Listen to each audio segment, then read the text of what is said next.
കറിവേപ്പില ഇന്ന് എന്നെ ഒരു കാര്യം പഠിപ്പിച്ചു. ഞാൻ മീൻകറി ഉണ്ടാക്കാൻ തുടങ്ങുമ്പോൾ പെട്ടെന്ന് മീറ്റിംഗ് കഴിഞ്ഞിട്ട് കറിവേപ്പിലില്ല. ഇനി കടയിൽ നിന്ന് വാങ്ങിച്ചാൽ കുറച്ച് സമയം എടുക്കും. പെട്ടെന്നാണ് ഓർത്തത് തോട്ടത്തിൽ കറിവേപ്പില. ഇവിടെ നിന്ന് നോക്കിയപ്പോൾ തോട്ടത്തിൽ ഇങ്ങനെ കറിവേപ്പ് പാടി പാടി നിൽക്കുന്നു. നമ്മൾ കരുതിയ കറിവേപ്പിലയാണ്. അപ്പോൾ എനിക്ക് അവൻ ഉപകാരമായി. ഇതുപോലെയാണ് നമ്മുടെ ജീവിതത്തിൽ.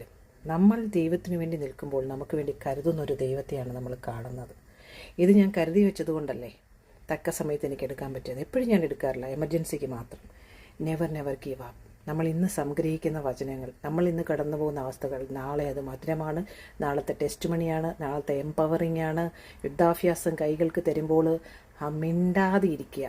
ഏത് ഉടയ്ക്കലാണോ ദൈവം ചെയ്യുന്നത് അതിൻ്റെ പുറകിലൊരു ദൈവത്തിൻ്റെ പ്രവൃത്തിയുണ്ട്. B silent. ഹല്ലേലൂയ. നിങ്ങൾ മറ്റുള്ളവർക്കൊരു മഹത്വമായിക്കൊണ്ടിരിക്കുകയാണ്, അനുഗ്രഹമായിക്കൊണ്ടിരിക്കുകയാണ്.